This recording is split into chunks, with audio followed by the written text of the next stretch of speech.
Hello friend, concept physics class के इस नई वीडियो में आपका स्वागत है। बैक वाली वीडियो में हम विमीय समीकरण का तीसरा उपयोग का अध्ययन किए थे। आज हम लोग नए टॉपिक का अध्ययन करेंगे जिसका नाम है इरोर्स, त्रुटि, जिसको हम बोलते हैं गलती।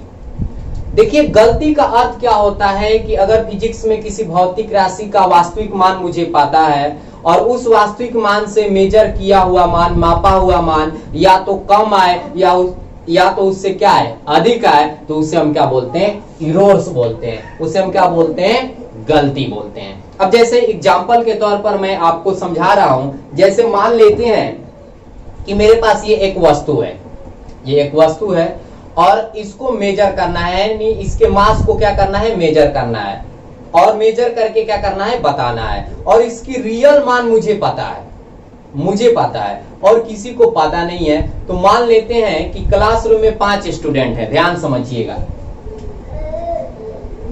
पहला, दूसरा, तीसरा, ये चौथा स्टूडेंट हो गया और ये 5वां स्टूडेंट हो गया।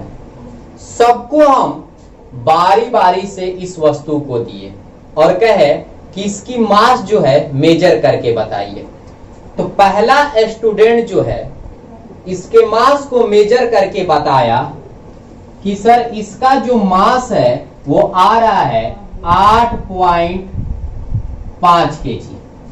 कितना आ रहा है, 8.5 केजी। ध्यान समझिएगा।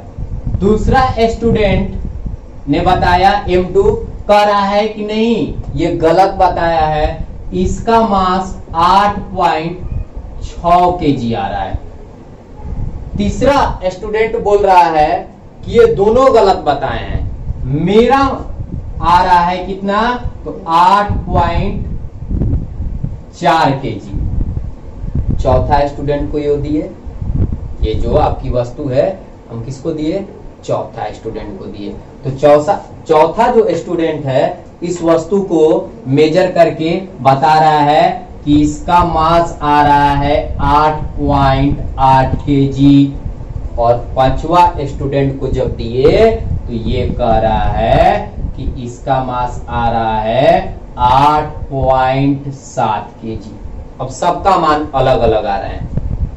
तो पांचों जो स्टूडेंट हैं वो अपना क्वेश्चन स्टार्ट किए और किन से क्वेश्चन किए, वो क्वेश्चन किए हमसे। और हमसे क्वेश्चन क्या किए कि आप इसका मास बताइए कितना है। तो हम बताएं कि इसका जो रियल मास है वो है आपका 8.6 केजी। इसका रियल मास कितना है, रियल मास मतलब वास्तविक द्रव्यमान कितना है, 8.6 केजी। तो इसमें जो दूसरा स्टूडेंट है वो क्या हो गया, खुश हो गया, उछलने लगा, कहा कि मेरा मेजर किया हुआ मास सबसे क्या है, सही है। अब ये क्यों सही है, क्योंकि इसके रियल मान से इसका मेजर किया हुआ मास जो है, यानी मेजर जो किया है मास, इसके क्या आ रहा है, बराबर आ रहा है। तो जब रियल मान से मेजर किया हुआ मान जब बराबर आए तो उसमें किसी भी प्रकार की कोई त्रुटि नहीं होती है, कोई गलती नहीं होती है। तो अब देखिए, पहला स्टूडेंट ने कहा तो क्या हुआ, मुझसे 0.1 क्या हो गई है, केजी क्या हो गई है, गलत हो गई है, यानी मैं 0.1 केजी का कर दिया, कम बता दिया। तीसरा स्टूडेंट क्या हुआ, उससे क्या हुआ कि मैं 0.2 केजी का कर दिया हूं, कम बता दिया हूं कि सर मिस्टेक हो गया, हम 0.2 केजी का कर दिए, कम बता दिए। तो फिजिक्स इस मिस्टेक को मिस्टेक नहीं कहता, फिजिक्स इस मिस्टेक को गलती कहता है, इस मिस्टेक को इरोर्स कहता है। कि आपसे मिस्टेक हो गई, फिजिक्स इसको मिस्टेक नहीं मानेगा, इस मिस्टेक को क्या बोलेगा, इरोर्स बोला जाता है, इसको गलती बोला जाता है। तो अब यहां से देखिए, अगर पहला स्टूडेंट का मुझे गलती निकालना होगा तो कैसे निकालेंगे, तो ध्यान से समझेंगे। अब पहला स्टूडेंट की अगर मुझे त्रुटि निकालनी होगी तो यहां लिखेंगे डेल्टा M1, ठीक है, गलती को हम डेल्टा से निरूपित करते हैं। अब यहां ध्यान समझिएगा, ये मास की कहानी है तो हम डेल्टा एम लिखेंगे, लेंथ की कहानी रहेगी तो डेल्टा एल लिखेंगे, वेग की कहानी रहेगी तो डेल्टा वी लिखेंगे, समय की कहानी रहेगी तो डेल्टा टी लिखेंगे। तो डेल्टा m1 बराबर क्या होगा कि रियल वैल्यू में से इसका मेजर किया हुआ वैल्यू को क्या कर देंगे, घटा देंगे। तो मेजर किया हुआ वैल्यू लिखेंगे एम भी, और ये आपका रियल वैल्यू है।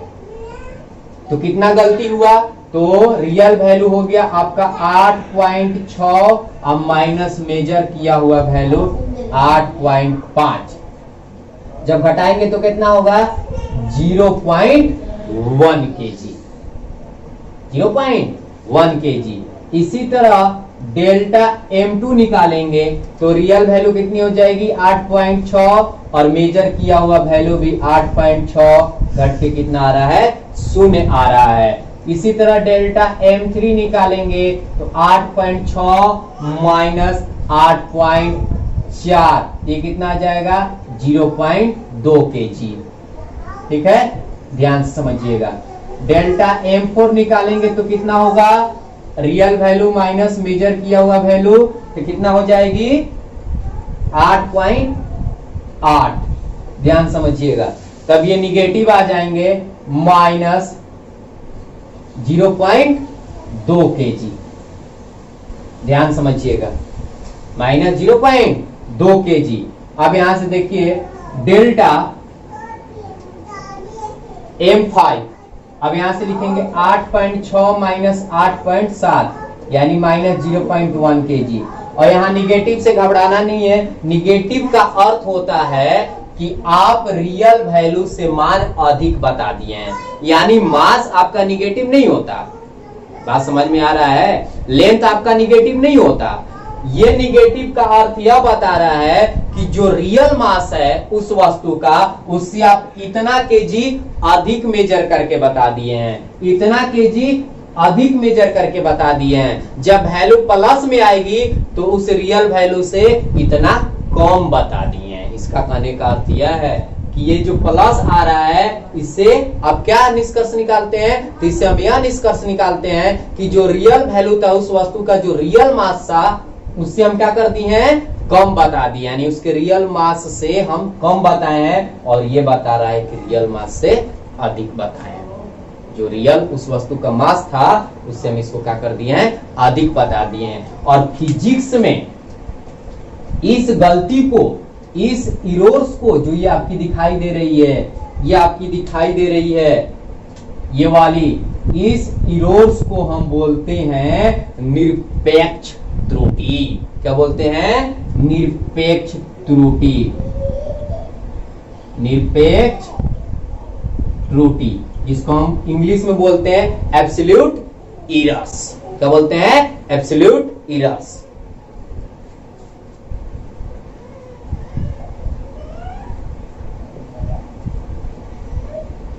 इसको हम क्या बोलते हैं, एब्सोल्यूट एरर्स। एब्सोल्यूट एरर्स का अगर मुझे डिफिनेशन देना होगा तो कैसे देंगे, अगर मुझे इस निरपेक्ष त्रुटि का डिफिनेशन देना होगा तो कैसे देंगे, किसी भौतिक राशि के वास्तविक मान में से मेजर किए हुए मान को, ये वास्तविक मान है, ये मेजर किया हुआ मान है, वास्तविक मान से मेजर किए हुए मान को घटाया जाता है और उसका जो अंतर आती है उसे हम क्या बोलते हैं, निरपेक्ष त्रुटि, एब्सोल्यूट एरर्स। बात समझ में आ गई। अब देखिए ये निरपेक्ष त्रुटि कब का है, तब का है जब हम किसी वस्तु के रियल वैल्यू का मान जानते हैं। कभी कभी क्या होता है कि कोई वस्तु दिया हुआ है और उसके रियल वैल्यू हम नहीं जान रहे हैं और मेजर किया हुआ वैल्यू हमारे पास है, तो उस स्थिति में हम उस वस्तु का रियल वैल्यू कैसे निकालेंगे। कोई दिक्कत, तो अब इतनी बातें जो हैं आप स्क्रीनशॉट कर लीजिए। इसके बाद हम निरपेक्ष त्रुटि का डिफिनेशन लिख देंगे और उसके बाद हम समझाएंगे कि कोई सी वस्तु का अगर रियल वैल्यू मुझे ऑलरेडी पता नहीं है और उसका मेजर किया हुआ वैल्यू मुझे पता है, तो उस केस में हम उस वस्तु के रियल वैल्यू यानी वास्तविक मान को कैसे निकालेंगे। कोई दिक्कत? इतनी बातें आप स्क्रीनशॉट कर लीजिए। अब आइए इसका डिफिनेशन लिखते हैं। डिफिनेशन हम क्या लिखे हैं? किसी भौतिक राशि के वास्तविक मान से मापन मान को घटाया जाता है तो जो अंतर प्राप्त होती है उसे निरपेक्ष त्रुटि कहा जाता है। और यहाँ दो नोट बात लिखे हैं। देखिए क्या लिखे हैं कि जब अंतर पॉजिटिव आता है, जो मैं आपको अभी बताया, तो इसका अर्थ यह होता है कि हम वास्तविक मान से क्या किए हैं? कम वस्तु का मापन किए हैं।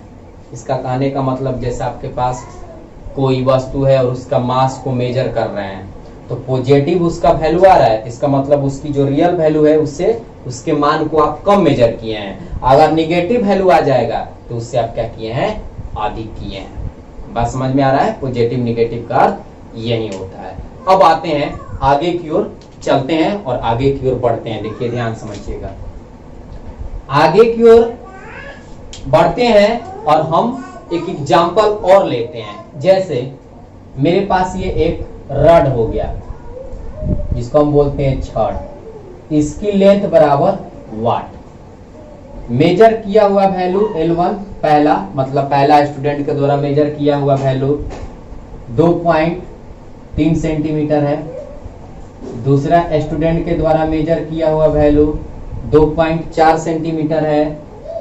तीसरा स्टूडेंट के द्वारा मेजर किया हुआ वैल्यू 2.5 सेंटीमीटर है।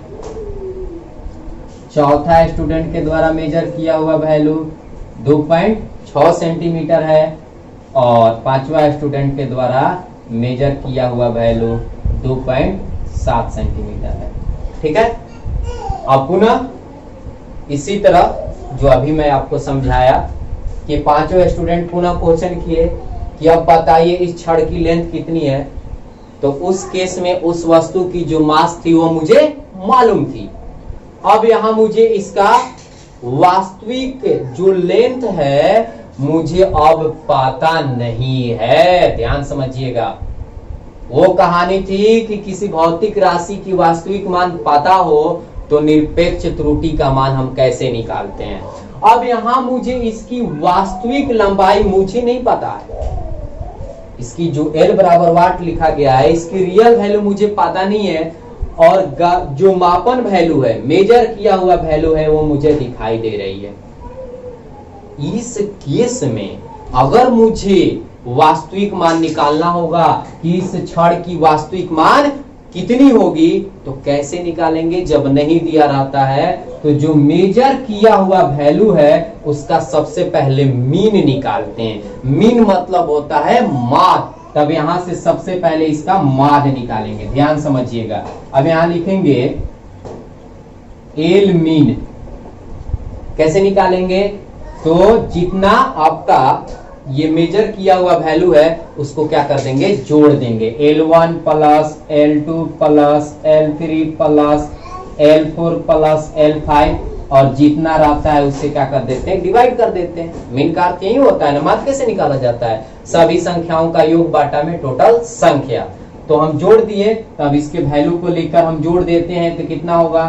2.3 plus 2.4 plus 2.5 plus 2.6 plus 2.7 divide 5। अब इसको ऐड करते हैं। देखिए 4 3 7 7 5 12 12 6 आपका हो जाएगा 18, और 18 7 कितना हो जाएगा? 26 हो गया। 2 4 6 8 10 और 2 12, यानी 12 पॉइंट कितना हो जाएगा? 6 हो जाएगा। और डिवाइड 5 पुनः ऐड कर लीजिए। 4 3 7 7 5 12 12 6 18 18 और 6 8 7 15, सॉरी गलती हो गया है। 18 और 7 25 होता है। 18 7 कितना हो जाएगा? 25 हो जाएगा। 4 3 7 7 5 12 12 6 18 18 7 25 और 2 4 6 8 10 2 12। अब इसको हम क्या कर देंगे, 5 से डिवाइड कर देंगे। जब 5 से डिवाइड करेंगे तो कितना आएगा, 5 दूनी आपका 10 हो जाएगा और ये 5 25 हो जाएगी, यानी 2.5 हो जाएगा। 5 25, 5 दूनी 10, 2 12, तो कितना आ गया, 2.5 आ गया।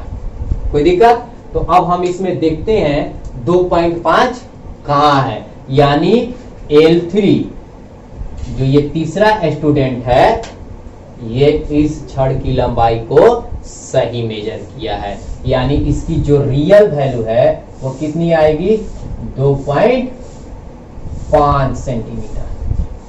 कितनी आएगी, 2.5 सेंटीमीटर। वास्तविक मान मुझे पता हो गया।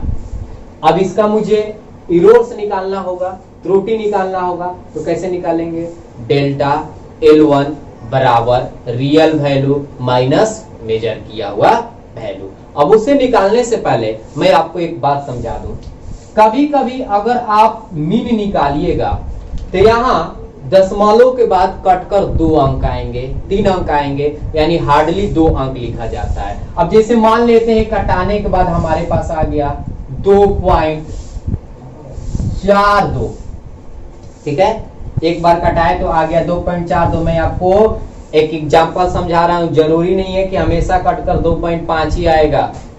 जैसे आप वैल्यू लीजिएगा उसके अनुसार कटेगा, हार्डली 2 अंक तक कटाइएगा।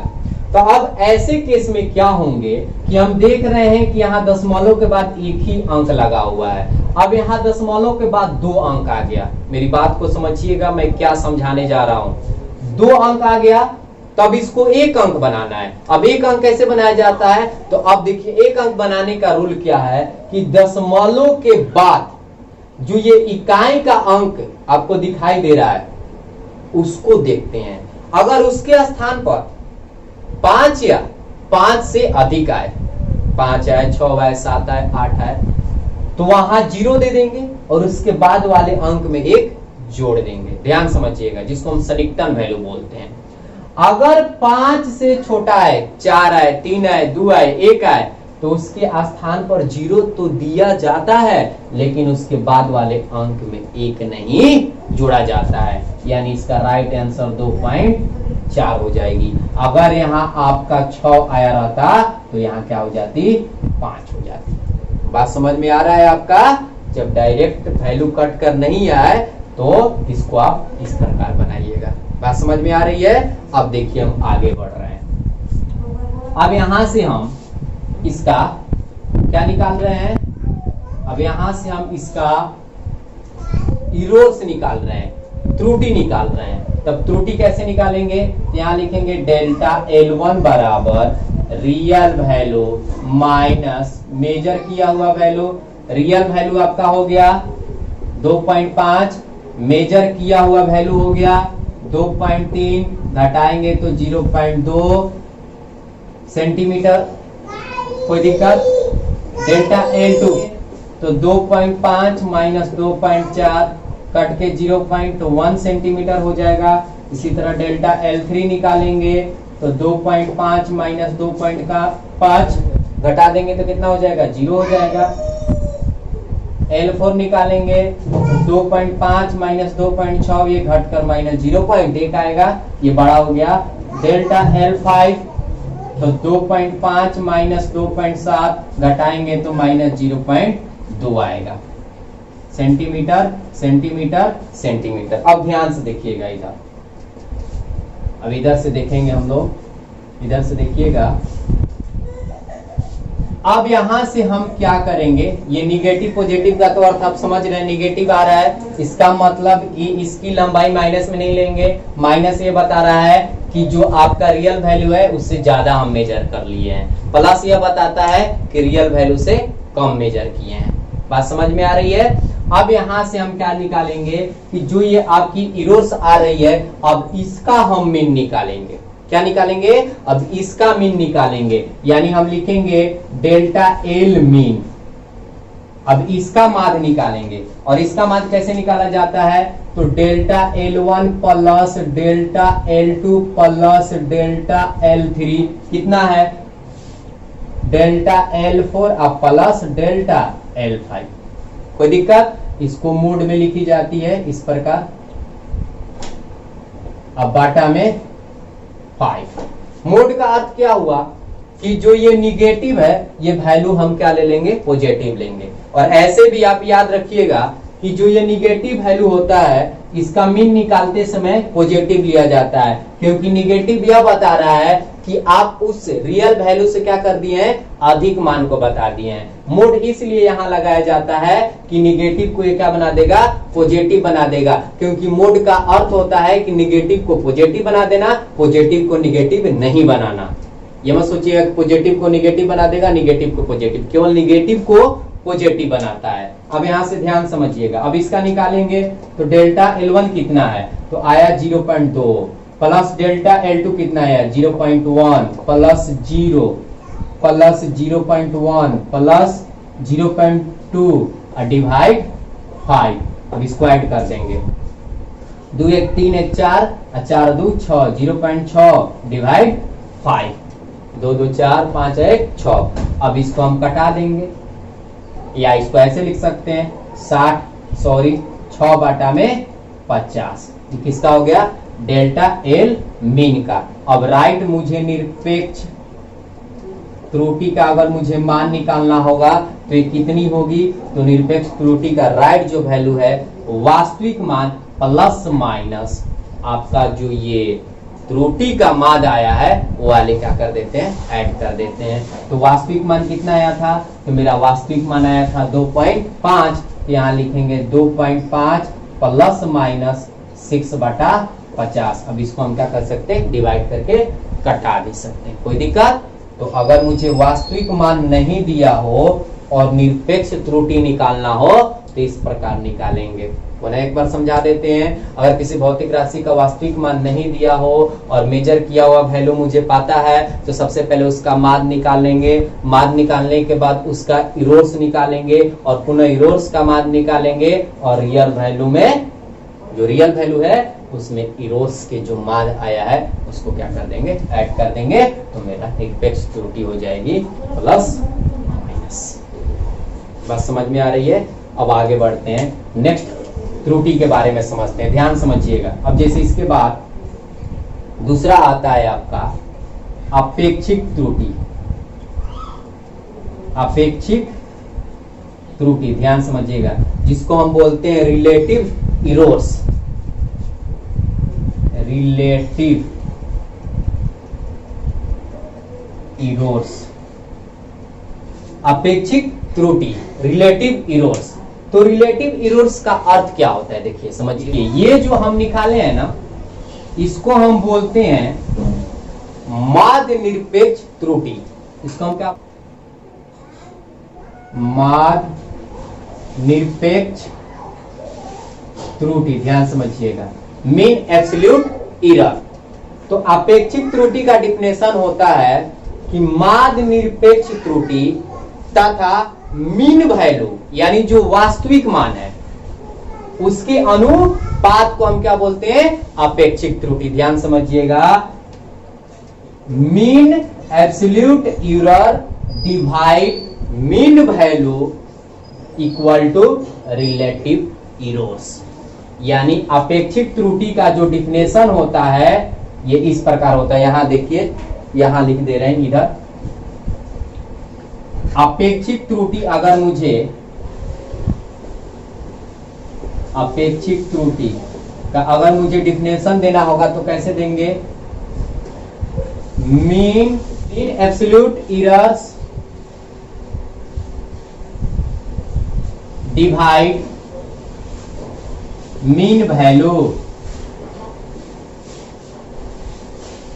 Mean absolute error divide mean value. इसको हम क्या बोलते हैं? अपेक्षिक त्रुटि। अब अपेक्षिक त्रुटि को हम कैसे लिखेंगे? ठीक है, इसको बोलते हैं relative errors, RE। Relative errors बराबर क्या हो जाएगा? Mean absolute errors. तो मीन एब्सोल्यूट एरर कितना आया है? 6/50। इसको हम डिवाइड कर देते हैं तो 6/50 को अगर हम डिवाइड करते हैं तो लगभग आपका आ जाएगा 0.1। ये 50 हो जाएगी, ये 10 हो जाएगा, 50 दूनी 100, यानी 0.12। कितना आ जाएगा? 0.12 डिवाइड मीन वैल्यू इसको बोलते हैं 2.5 जो आया है, तो इसको हम क्या बोलते हैं? यही आपकी क्या हो जाएगी? अपेक्षित त्रुटि। यानी मीन एब्सोल्यूट एरर्स यानी माध्य निरपेक्ष त्रुटि तथा वास्तविक मान के अनुपात को हम क्या बोलते हैं? अपेक्षित त्रुटि बोलते हैं। अगर अब यहां से मुझे प्रतिशत त्रुटि एक होता है, प्रतिशत त्रुटि जिसको हम बोलते हैं परसेंटेज एरर्स, अगर इसका मुझे डिफिनेशन देना होगा तो कैसे देंगे? तो इसका डिफिनेशन होता है रिलेटिव एरर्स गुने 100। यानी इसका कहने का अर्थ यह होता है कि अपेक्षित त्रुटि में अगर हम 100 से मल्टीप्लाई कर देते हैं, 100 से मल्टीप्लाई कर देते हैं, तो वह त्रुटि किस में बदल जाता है? प्रतिशत त्रुटि में बदल जाता है। यानी रिलेटिव एरर्स गुने 100 इक्वल टू परसेंटेज एरर, और relative errors equal to mean absolute errors divide mean value, यानी माध्य निरपेक्ष त्रुटि तथा वास्तविक मान के अनुपात को हम क्या बोलते हैं? अपेक्षित त्रुटि। और अपेक्षित त्रुटि में अगर 100 से हम मल्टीप्लाई कर देंगे तो प्रतिशत त्रुटि हो जाएगा। आई होप आपको निरपेक्ष त्रुटि, अपेक्षित त्रुटि और प्रतिशत त्रुटि आपको अच्छे तरीके से समझ में आ गई होगी। नेक्स्ट वाले वीडियो में हम नेक्स्ट त्रुटि के बारे में क्या करेंगे? अध्ययन करेंगे। यानी नेक्स्ट वाले वीडियो में और अलग अलग त्रुटियों के बारे में अध्ययन करेंगे, त्रुटियों के योगफल के बारे में समझेंगे, त्रुटियों के अंतर क्या होता है, त्रुटियों का गुणनफल कैसे निकाली जाती है, उसके बारे में अध्ययन करेंगे। Thank you.